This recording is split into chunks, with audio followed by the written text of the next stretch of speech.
They found her secrets in silence.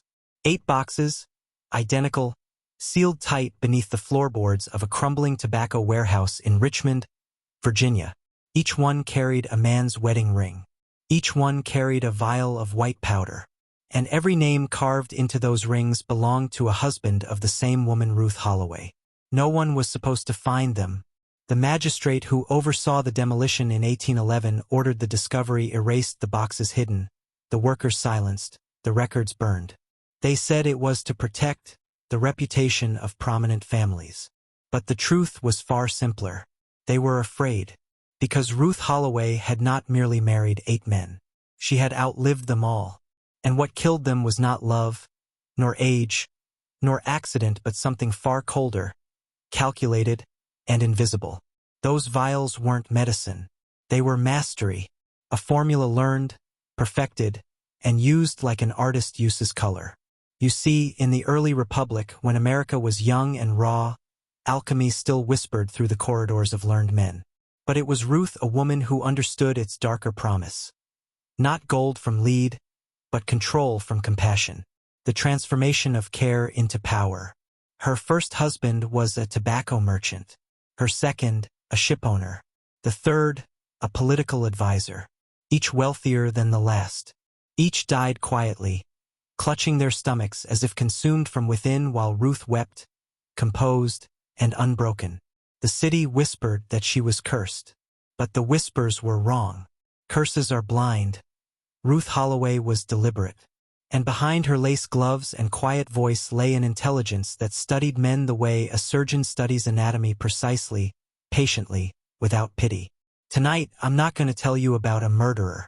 I'm going to tell you about a system, one that used her, erased her, and repeated her methods for centuries. Because the story of Ruth Holloway isn't buried in the past.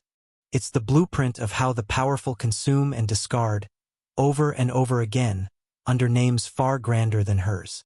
And when you realize who she truly was, you'll start to see the pattern that's still running your life. When Ruth Holloway first arrived in Richmond in the autumn of 1782, the city was rebuilding itself from the wreckage of revolution. Smoke still hung in the air from burned warehouses. Blood money flowed in the streets disguised as patriot wealth. Men who had betrayed their neighbors now wore powdered wigs and sipped Madeira at banquets. And into this delicate theater of hypocrisy stepped a woman no one remembered inviting. She came dressed in morning black, tall, graceful. Her eyes a strange shade of gray that seemed to cloud and clear depending on who was watching. She told the townsfolk she was the widow of a Continental Army officer, Captain Jonathan Holloway, who had died at Yorktown. She said she'd lost everything but faith. And when she spoke, even the most skeptical men found themselves leaning forward, unsure why they wanted to believe her. But here's the thing about Ruth. She didn't seek attention. She allowed it to orbit her. She played grief like an instrument, never too heavy, never false, perfectly tuned to evoke protection and desire at once. Within months, she was the quiet heart of Richmond society. The wives called her Dear Ruth. The men called her enchanting. Doctors consulted her on rare ailments. Politicians invited her to dinner. And every man who looked into her eyes walked away feeling understood. But there was something more. Ruth's modest home on Clay Street was filled with books and the faint scent of camphor and rosewater. Inside, she kept a small apothecary shelves lined with labeled glass jars, mortars, pestles, and handwritten formulas in a leather-bound journal she never let anyone touch. She claimed it was a family heirloom, generations of herbal wisdom from her ancestors in New England. But several of the plants she used, foxglove, belladonna, monkshood, had no place in healing. They were poisons dressed as medicine. Visitors sometimes swore they heard her speaking late at night in a language no one recognized, rhythmic, deliberate, like a prayer without mercy. And yet, by dawn, she was all civility again. Soft voice, steady hands, measured smiles.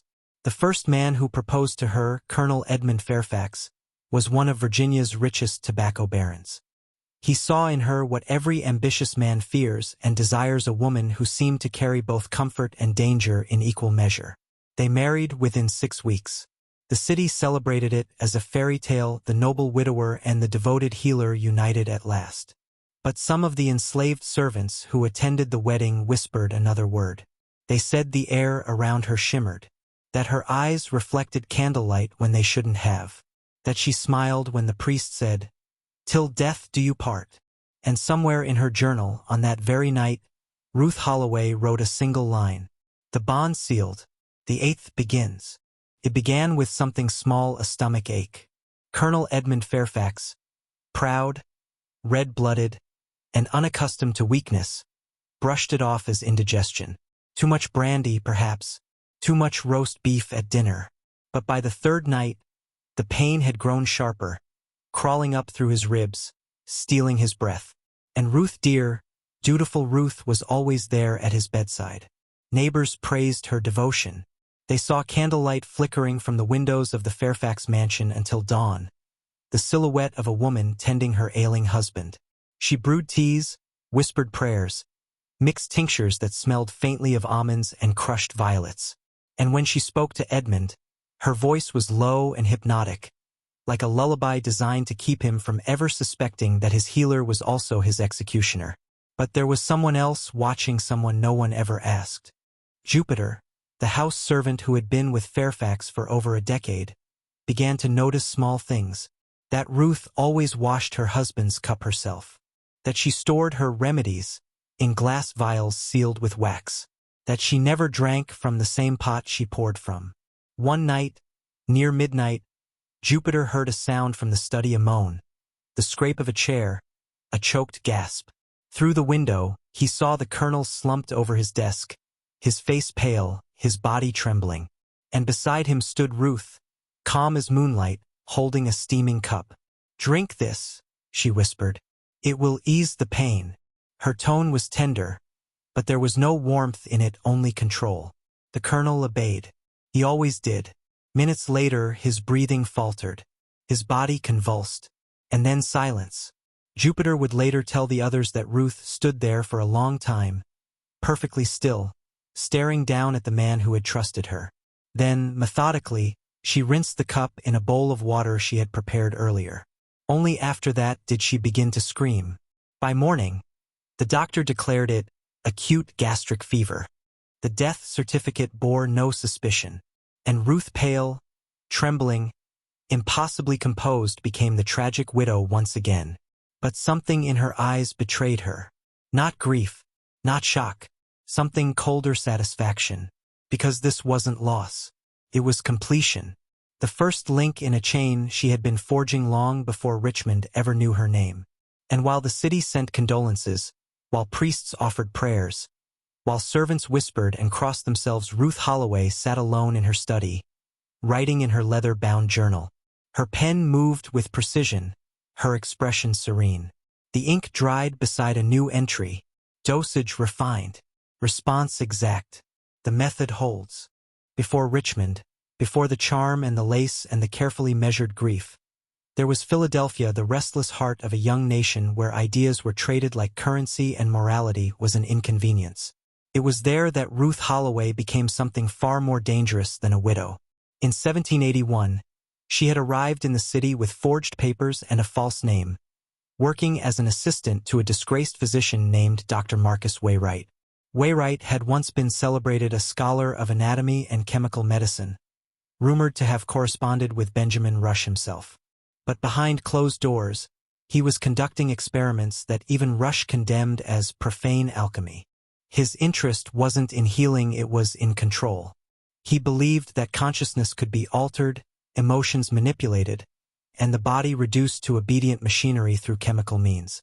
Ruth listened. She watched, and she learned.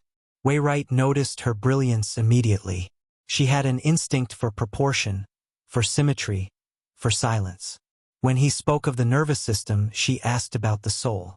When he described the effect of toxins, she asked about trust. He thought her curiosity was academic.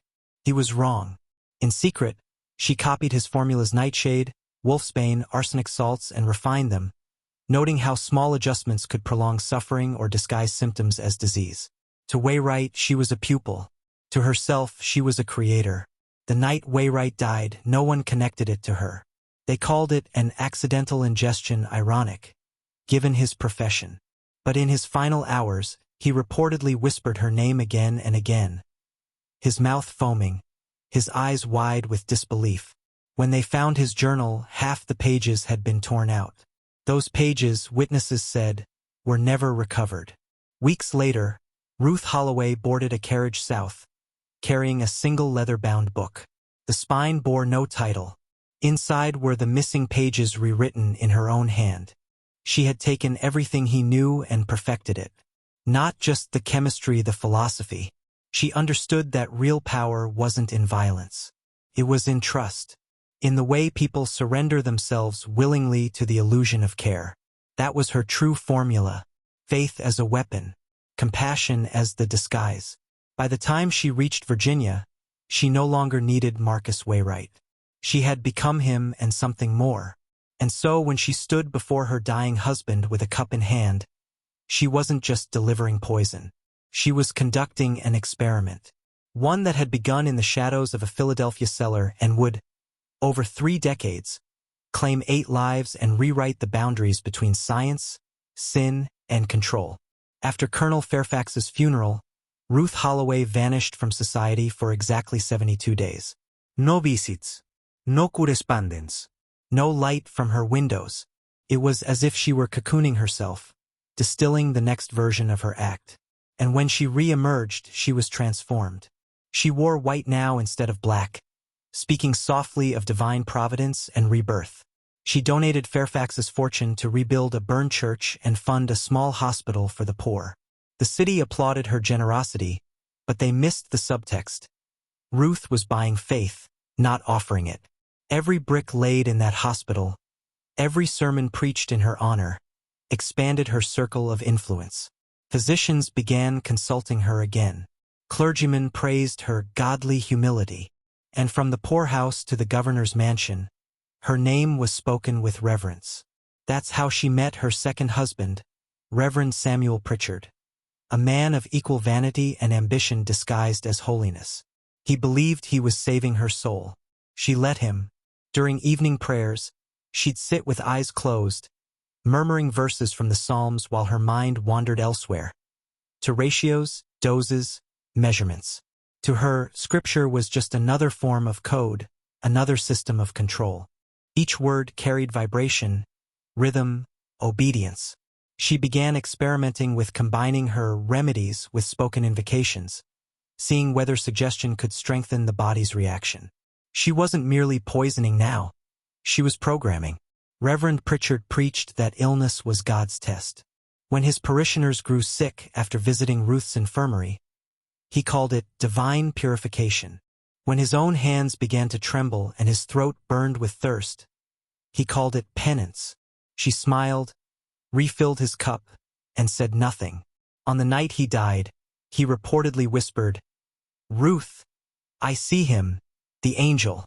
To which she replied with perfect calm, "No, Samuel. You see me." At his funeral, she wore gray, halfway between widowhood and renewal. The crowd wept for her again. Men offered condolences, and women clutched her hands, saying she must have been chosen for some heavenly trial. And perhaps she had, just not by heaven.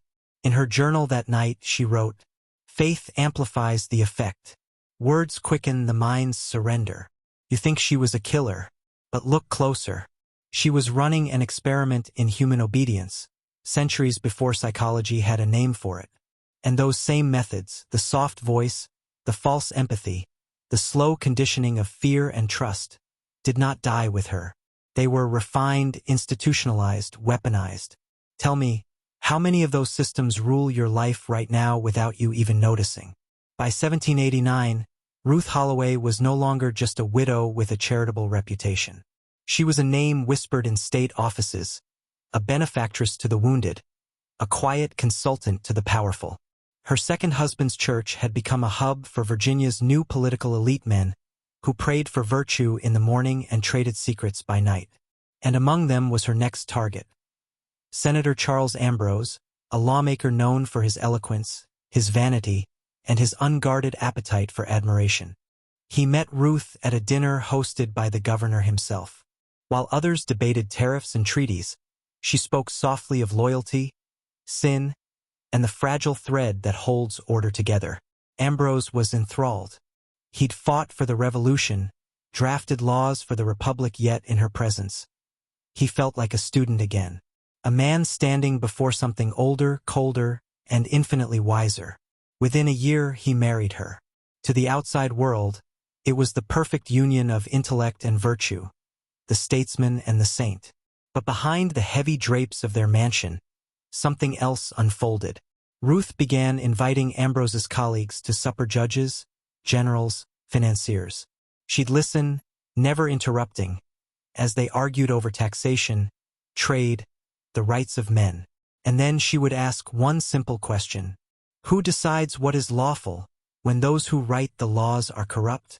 It was her favorite test, the moment when power met self-deception. Some men laughed, some frowned, but all of them remembered her words. And in that pause, that slight fracture in their certainty, Ruth found her leverage. You see, Ruth didn't crave wealth anymore. She had discovered something richer: influence. She learned how to seed ideas that grew in other men's mouths, how to make them think her thoughts were their own. She understood that the real poison wasn't in a vial, it was in persuasion, repetition, belief. And once a man believes something came from within him, he'll defend it to the death. Senator Ambrose was her masterpiece.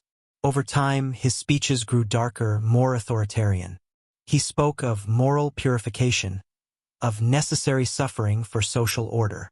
Words that echoed her private philosophies, disguised as patriotism. And when his health began to fail, the trembling hands, the slow fading of reason, he told his friends it was divine exhaustion from serving the Republic. Ruth called it progress. When he died, the newspapers mourned a statesman. But among the city's slaves, servants, and midwives, a different legend began to spread of the widow whose words made men forget themselves before they died. That night, her journal recorded something chillingly precise: obedience induced, thought contagion effective, will erodes before flesh. Understand this: Ruth Holloway was not killing men for pleasure. She was studying submission, testing how easily morality bends when draped in authority. And if you think her methods ended in that century, look around you. Every empire since has used the same equation. Faith plus fear plus familiar voice equals control. By the early 1790s, Ruth Holloway's name had become something more than gossip. It was an echo that moved through drawing rooms and whispered corridors, carried by the powerful who owed her favors and by the terrified who knew too much. In Richmond, she was called the Saint of Suffering. In Philadelphia, the Angel of Obedience.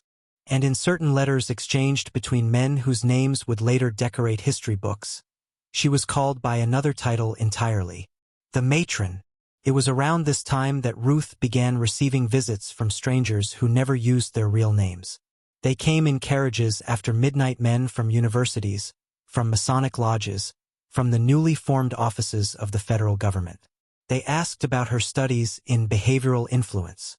They wanted to know how she made the dying confess, how she inspired blind loyalty even from those she'd ruined. Ruth obliged them for a price, not money, access. She wanted entry into their archives, their laboratories, their hidden circles of research where Europe's forbidden sciences were being reborn under patriotic banners. While the new nation preached freedom, its founders were secretly obsessed with control, not just over land, but over minds. Ruth's work, they realized, could serve that purpose perfectly. In Philadelphia, a man named Dr. Simeon Vance, a protege of Benjamin Rush and rumored member of a society known only as the Orphean Circle, arranged a private audience. He studied her formulas, her notations, her theories on suggestion. He called it applied persuasion. Ruth called it sacred architecture. Both understood it meant the same thing: the construction of invisible prisons. Weeks later, she was invited to consult on an experimental asylum being built on the outskirts of Alexandria. There, she was given full access to test subjects: veterans, debtors, hysterical women. Officially, she was developing remedies for mental affliction. Unofficially, she was testing thresholds: how long a person could be made to obey, to trust, to love even the hand that broke them. And she found something terrifyingly consistent: the human mind doesn't resist control, it craves it. It seeks the rhythm of authority, the comfort of direction. A man stripped of guidance will build his own cage, just to feel safe again. That, Ruth wrote, is the real disease of civilization, dependence disguised as devotion. Soon after, several of her patients died suddenly. The asylum covered it up. Ruth disappeared once more. But her ideas didn't die. They were transcribed, circulated, discussed in private salons and secret societies all across the young republic. By the dawn of the new century, her principles, faith as anesthetic, guilt as chain, obedience as medicine, had infected the foundations of politics, religion, and science alike. And while Ruth herself grew older, quieter, more spectral, her doctrine only expanded.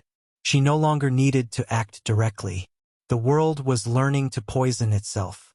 By 1797, America had entered a new phase. The veneer of liberty had hardened into bureaucracy, and the same men who once spoke of freedom now whispered of surveillance, loyalty oaths, and quiet purges of dissent. It was in this climate of paranoia that Ruth Holloway found her next purpose, and her fourth husband. His name was Dr. Nathaniel Creighton, a physician employed by the War Department under the guise of medical intelligence. His real task was far darker: to study how stress, confinement, and persuasion affected the human mind, the roots of what would one day be called psychological warfare. He met Ruth at a private dinner hosted by Dr. Simeon Vance, her old contact from the Orphean Circle. Creighton had heard the stories, of course. The widow who could command confession with a whisper. He approached her as a skeptic, a man of science. He left that night obsessed. Within weeks, they were inseparable, not lovers, not equals, but two predators circling the same truth. Creighton thought he was studying her, testing the limits of her conditioning methods. But every question he asked only revealed how little he understood. He believed in chemistry. She believed in alignment, the delicate symmetry between fear, faith, and suggestion. In one of her journals, Ruth wrote of him, "He mistakes intellect for mastery, but intellect serves. It does not command." They married quietly that winter, under the pretense of joining their research. And for the first time, Ruth allowed someone to see pieces of her process, her coded notes, her careful ratios of herbs and metals, her use of rhythm and repetition to wear down resistance. Creighton believed he could reproduce her results on soldiers, criminals, even foreign spies. Ruth smiled and told him to try. It took 3 months for his first subjects to die. Not of poison, of obedience. They refused food, water, even breath, waiting for permission that never came. Creighton called it spontaneous catatonia. Ruth called it proof. The War Department intervened, confiscated his notes, and ordered the experiments classified. Creighton, broken by guilt and confusion, took to drink. Ruth tended to him gently, whispering that he was chosen by Providence to carry the burden of truth. He clung to her every word, until one night, she offered him a cup, the same almond-scented brew she had perfected over 2 decades. He thanked her, drank deeply, and fell still before dawn. The report listed alcoholic seizure. Ruth buried him with honors, his research sealed in government archives that would one day evolve into something far larger, a lineage of control stretching from colonial Virginia to the laboratories of the 20th century. That night, she recorded a final note under his name. The state learns. The disciple yields. The system awakens. She had succeeded beyond her own design. The tools of her private will had become instruments of national policy. And Ruth Holloway, the killer widow, had transformed into something far more enduring. A living idea. A prototype for every mechanism of obedience that would follow. By the dawn of the 19th century, Ruth Holloway was no longer a woman, she was a legend moving through letters, rumors, and the whispers of those who wanted to believe that virtue could be weaponized. Her body had grown frail, but her reach had never been wider. And somewhere in the silence of that transformation, she began to understand. To endure, an idea must hide behind a mask of righteousness. So she began to teach again. Not in classrooms or sanctuaries, in parlors dimly lit by candlelight, where women of standing gathered to sip tea and gossip about salvation. They called themselves the Sisters of Clarity, a circle of reformers dedicated to moral improvement and temperance. But behind their sermons and charity work lay Ruth's curriculum: obedience as virtue, shame as purification, control as compassion. They learned her chants disguised as prayers, her pattern work cloaked as embroidery, her codes hidden in hymnals. Every act of goodness was a lesson in dominance, the soft invasion of conscience by design. To the outside world, they were saints. To Ruth, they were vessels. The sisters grew influential, invited into churches, schools, and homes across Virginia, Pennsylvania, and even the capital. They counseled wives on how to reform their husbands, ministers on how to guide their congregations through moral submission. By 1807, the movement had reached Boston, where newspapers hailed them as the silent mothers of national virtue. But the true devotion was not to Christ or country, it was to her. In secret correspondence, the women signed their letters not with names, but with sigils derived from Ruth's old alchemical notes. Each symbol represented an aspect of obedience, silence, faith, order, yielding. And at the bottom of every message, a single phrase: the matron watches. When one of the sisters was questioned by clergy for her strange methods of discipline, she confessed that the pain she inflicted was not cruelty, but alignment. That word alignment began appearing in sermons, pamphlets, and reform manuals across the country. None of them mentioned Ruth Holloway, but every line carried her cadence, her logic, her infection. She had done it. Her doctrine had transcended the need for her name. It was no longer witchcraft or heresy, it was policy, education, morality. And it was spreading faster than she could trace. In one of her last surviving writings, Ruth warned her followers: when the idea detaches from its source, it ceases to serve the Creator. It becomes a creature. And in the years that followed, that creature would slither beyond her grasp, infiltrating prisons, schools, and the foundations of what would later become correctional science. By the time she disappeared again, no one called her Ruth Holloway anymore. Her followers referred to her by a title whispered like a prayer and a threat: the Mother of Alignment. By 1811, the phrase moral alignment had entered public discourse. It appeared in reform essays, in pamphlets distributed by the New Social Societies of Philadelphia, and in the minutes of early meetings of the American Correctional Association. None of them credited its origin to Ruth Holloway. How could they? She had become a myth, a superstition, a ghostly rumor passed between matrons who remembered her methods only in fragments. But her design, her architecture of obedience, had begun to take physical form. The first of these forms was the Holloway Plan, though it was published under another man's name. Reverend Elias Corbin, a moral reformer and former student of Dr. Simeon Vance. Corbin claimed divine inspiration for his design of a new kind of penitentiary, one where every room, corridor, and window was arranged to encourage repentance through order. He spoke of sacred symmetry, of sight lines that bend the will toward virtue. To the untrained eye, it was a sermon in stone. But to anyone who had studied Ruth's diagrams, the truth was unmistakable. It was her geometry, the angles, the ratios, the curvature of confinement, all designed not just to punish the body, but to tune the mind. Corbin's penitentiary opened in 1814. Within a year, reports described inmates who ceased rebellion entirely, who spoke softly and followed instructions even in solitude. Visitors called it the miracle of repentance. What they didn't see were the humming walls, the subtle vibration created by airflow and echo, the same rhythmic pulse Ruth had once used in her parlor experiments.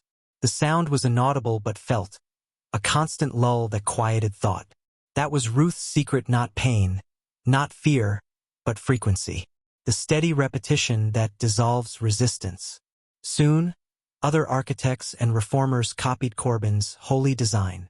The model spread: Auburn, Sing Sing, Eastern State. Each iteration more refined, more silent. The walls got higher, but the rooms got smaller. The corridors longer, the echoes cleaner. They said it was for efficiency. In truth, it was for calibration. By 1820, Ruth's influence had become state policy. Not by name, not by acknowledgement, but through the replication of her invisible hand. She had rewritten the way society understood correction, turning moral guidance into architecture, redemption into repetition, obedience into air.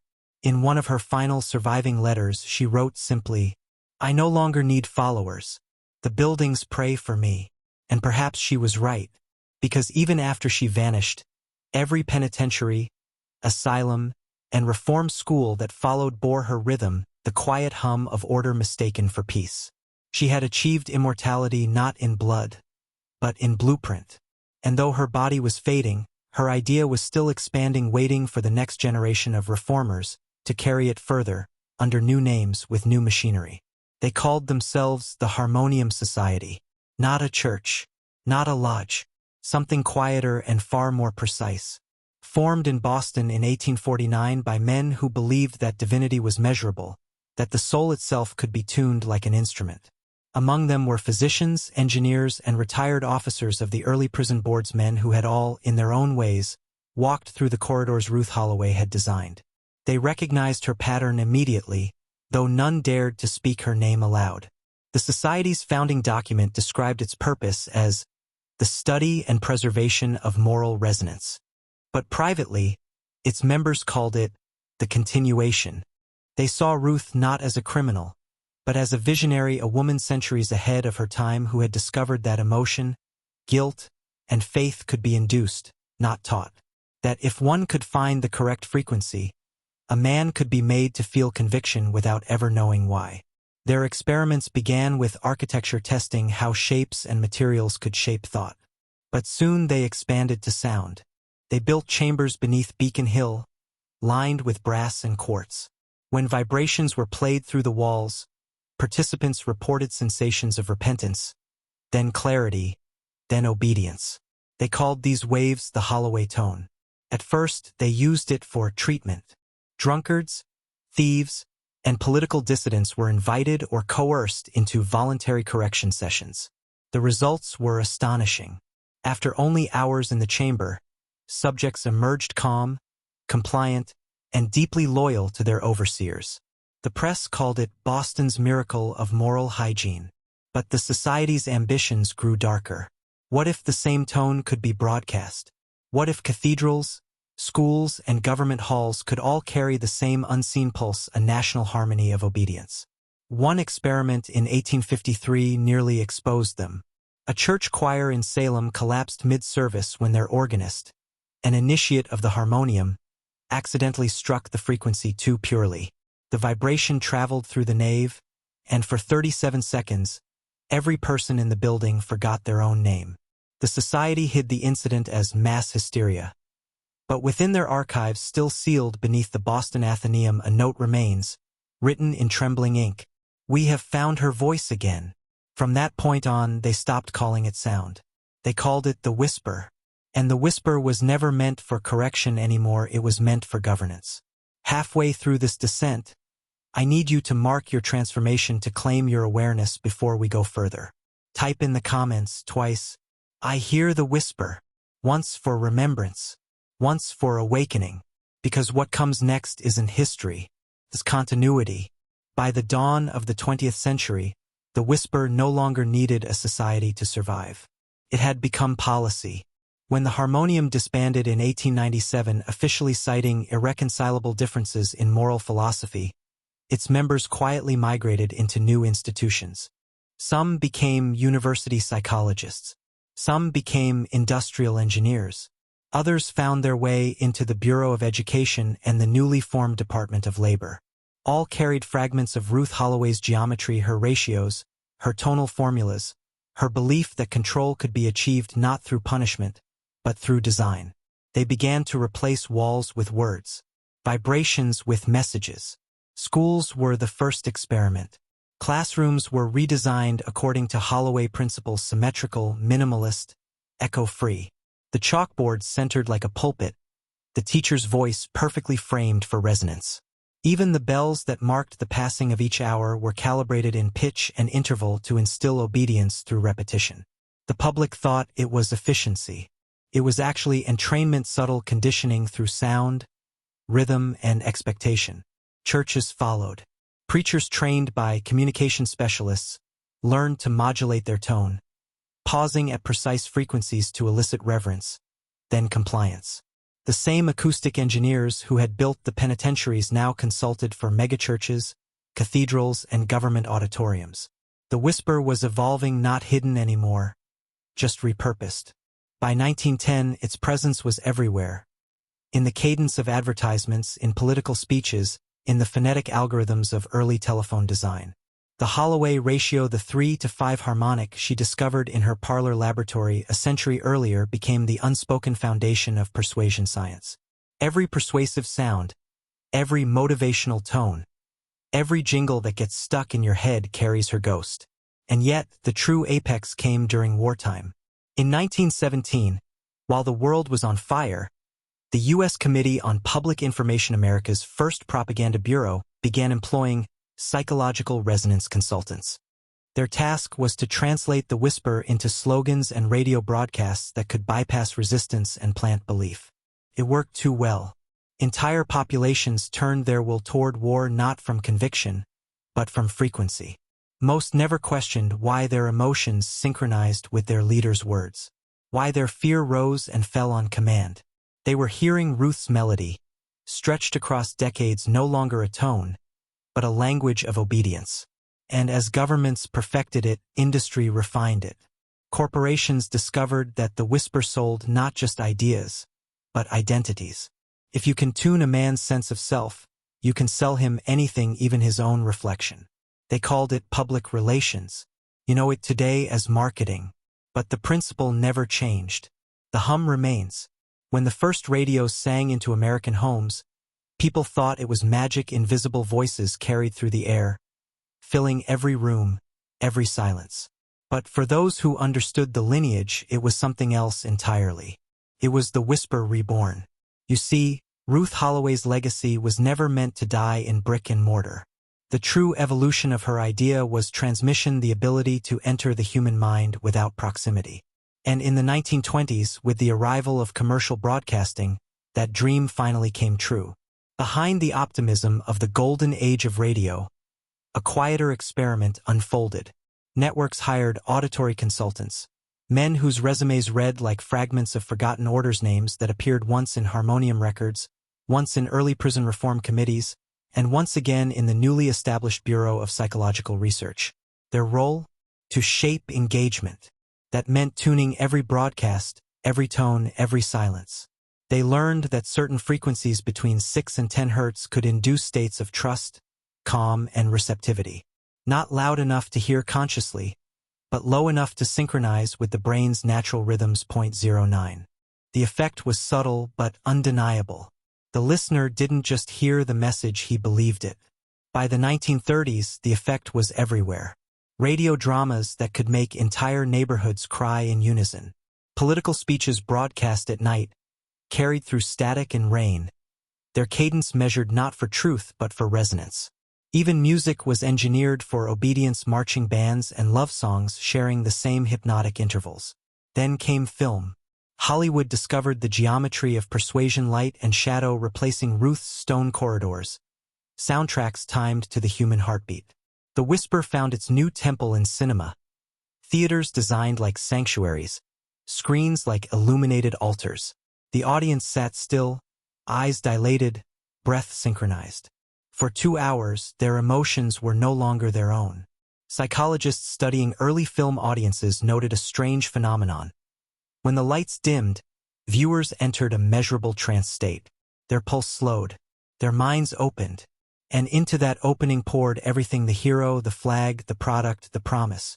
By the time television arrived, control no longer required walls, prisons, or laboratories.